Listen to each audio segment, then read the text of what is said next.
Assalamualaikum warahmatullahi wabarakatuh. Saya Elisa Dewi Cahaya Pratiwi. Di sini saya akan menjelaskan mengenai jinayat atau pembunuhan, materi kelas 11 SMA maupun MA. Baik, langsung saja pada pembahasan yang pertama. Pengertian jinayat. Jinayat menurut bahasa yaitu menghilangkan nyawa seseorang.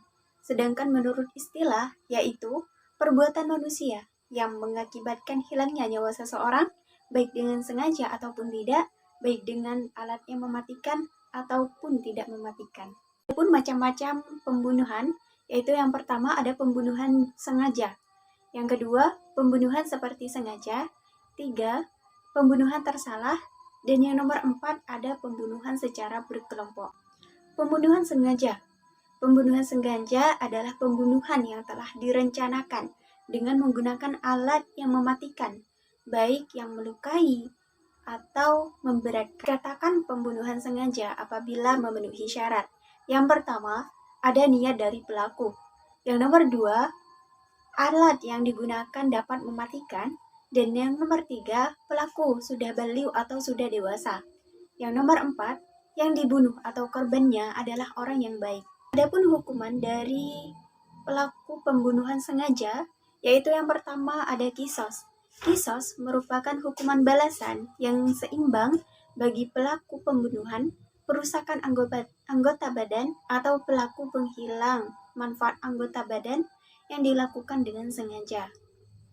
Yang nomor 2 yaitu membayar diat mukhaladoh. Diat mukhaladoh ini adalah denda berat, yaitu membayar 100 ekor unta yang terdiri dari 30 hikoh, yaitu unta betina umur 3-4 tahun. Yang nomor 2 ada 30 jaza'ah. Jaza'ah ini adalah unta betina yang telah berumur 4-5 tahun. Dan yang keempat ada 40 unta hilfah. Unta hilfah ini adalah unta yang sedang bunting atau hamil. Adapun kafarahnya, yang nomor 3 hukumannya adalah kafarah. Kafarah ini adalah denda yang harus dibayar karena melanggar larangan Allah atau melanggar janji. Kafarahnya yaitu memerdekakan budak muslim atau berpuasa 2 bulan secara turut-menurut. Yang nomor 4 ada hukuman terhalangnya hak waris dan wasiat. Yang nomor 2 ada pembunuhan seperti sengaja. Pembunuhan seperti sengaja adalah pembunuhan yang dilakukan seseorang tanpa niat membunuh dan menggunakan alat yang biasanya tidak mematikan, namun menyebabkan hilangnya nyawa seseorang. Adapun hukuman dari pelaku pembunuhan seperti sengaja yaitu yang pertama tidak dikisos, yang nomor 2 membayar diat mukhaladoh yaitu denda berat yang diambilkan dari harta keluarganya dan dapat dibayarkan secara bertahap selama 3 tahun kepada keluarga korban setiap tahunnya sepertiga. Selain itu, hukumannya yaitu membayar kafarah. Kafarah ini memerdekakan budak muslim dan atau berpuasa 2 bulan secara turut-menurut. Dan hukuman yang keempat adalah terhalangnya menerima hak warisan atau wasiat. Yang nomor 3 ada pembunuhan tersalah. Pembunuhan tersalah ini terjadi karena 1 dari 3 kemungkinan. Yang pertama, perbuatan tanpa maksud melakukan kejahatan tetapi mengakibatkan kematian seseorang atau biasa disebut dengan salah sasaran.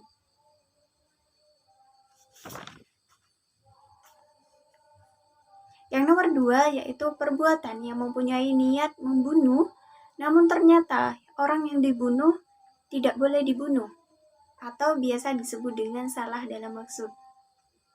Yang nomor 3, perbuatan yang pelakunya tidak maksud untuk berlaku jahat, tetapi karena kelalaiannya menyebabkan kematian seseorang.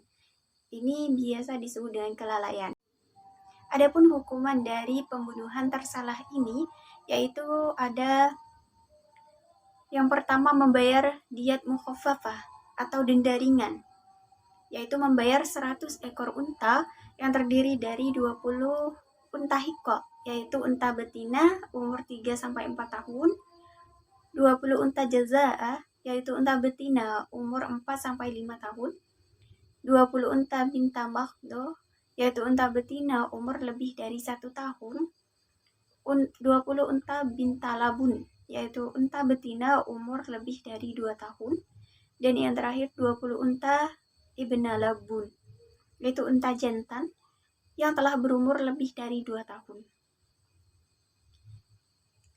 Diat mukhafafah ini diambil dari harta keluarga pembunuh dan dapat dibayarkan selama 3 tahun, setiap tahunnya 1/4. Hukuman yang kedua yaitu membayar kafarah. Kafarahnya yaitu memperdekakan budak muslim atau berpuasa 2 bulan secara turut-menurut. Yang keempat yaitu pembunuhan secara berkelompok. Pembunuhan secara berkelompok ini dihukum qisas yang didasarkan pada pernyataan Umar yang berbunyi, An-Sa'ib ibnu Musayyab an Umar radhiyallahu anhu qatala khamsatan aw sittatan qatalu rajulan wilatan bi mawdi'in qalin wa qala law tamala'a alaihi ahlu Sun'a'a laqataltuhum bihi jami'a. Rawahul Bukhari. Yang artinya dari Sa'id bin Musayyab bahwa Umar radhiyallahu anhu telah menghukum bunuh 5 sampai 6 orang yang telah membunuh seseorang laki-laki secara zalim dengan tipu daya di tempat sunyi. Kemudian ia berkata, seandainya semua penduduk Sun'a secara bersama-sama membunuhnya, niscaya akan aku bunuh semuanya. Hadis riwayat Al-Bukhari. Dasar hukum dari dilarangnya melakukan pembunuhan yaitu terdapat pada Quran surat Al-Isra ayat 33 yang artinya, dan janganlah kamu membunuh orang yang diharamkan Allah membunuhnya kecuali dengan suatu alasan yang benar, dan barang siapa yang dibunuh secara zalim maka sungguh kami telah memberi kekuasaan kepada walinya, tetapi janganlah walinya itu melampaui batas dalam pembunuhan. Sesungguhnya itu adalah orang yang mendapat pertolongan. Baik, setelah mengetahui macam-macam jinayat atau pembunuhan, sekarang kita akan membahas mengenai hukum jinayat. Hukum jinayat ini dapat dikategorikan menjadi 3 bagian, yaitu yang pertama ada kisos. Kisos ini adalah pembalasan. Yang nomor 2 ada diyat, yaitu denda. Yang nomor 3 ada kafarah. Kafarah ini adalah tebusan. Pertama ada kisos.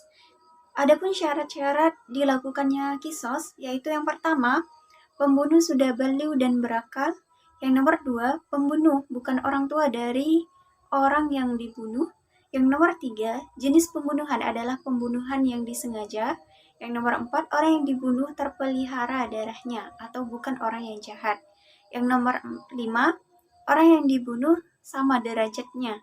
Yang nomor 6 adalah kisos yang dilakukan dalam hal yang sama, yaitu jiwa dengan jiwa, mata dengan mata, telinga dengan telinga, dan lain. Adapun macam-macam kisos yaitu terbagi menjadi 2, yaitu kisos jiwa dan kisos anggota badan. Kisos jiwa yaitu hukuman mati bagi pelaku pidana pembunuhan. Yang nomor 2, kisos anggota badan, yaitu kisos bagi pelaku tindak pidana melukai, merusak, atau menghilangkan manfaat atau fungsi anggota badan. Yang nomor 2 ada diyat. Sebab-sebab dilaksanakannya diyat yaitu yang pertama, pembunuhan sengaja yang dimaafkan oleh wali atau ahli waris terbunuh. Yang nomor 2, pembunuhan lari tetapi identitasnya sudah diketahui sehingga diyat dibebankan oleh ahli waris. Yang nomor 3, pembunuhan seperti sengaja. Dan yang nomor 4, pembunuhan tersalah. Yang nomor 5, kisos sulit dilaksanakan, yaitu seperti si pembunuh melarikan diri atau sulit diacak identitasnya. Adapun macam-macam diyat ini terbagi menjadi 2, yaitu diyat mukhalladah, yaitu denda berat, dan diyat mukhaffafah, yaitu denda ringan. Yang keempat ada kafarah.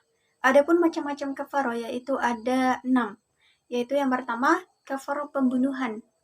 Kafarahnya yaitu memerdekakan hamba sahaya atau bisa dengan berpuasa secara turut-menurut. Yang nomor 2, kafarah karena membunuh binatang buruan pada saat melaksanakan ihram. Kafarahnya mengganti binatang ternak yang seimbang atau memberi makan orang miskin atau bisa juga dengan berpuasa. Yang nomor 3, kafarat melanggar sumpah, yaitu memberi makan atau pakaian 10 orang miskin, memerdekakan budak atau puasa 3 hari. Yang nomor 4, kafarah karena zihar, yaitu menyerupakan istri dengan ibu suami. Kafarah yaitu memerdekakan hamba sahaya, puasa 2 bulan berturut-turut, atau memberi makan 60 orang miskin. Yang nomor 5, kafarah karena melakukan hubungan badan suami istri di siang hari pada bulan Ramadan. Kafaratnya yaitu memerdekakan hamba sahaya, berpuasa 2 bulan secara berturut-turut, atau memberi makan 60 orang miskin. Kafarat yang nomor 6 yaitu kafarat ila, yaitu suami berjanji tidak akan menggauli istrinya selama masa tertentu. Kafaratnya yaitu puasa 3 hari atau memberi makan 10 orang fakir miskin. Baik, sekian penjelasan dari saya mengenai jinayat atau pembunuhan. Semoga bermanfaat. Wassalamualaikum warahmatullahi wabarakatuh.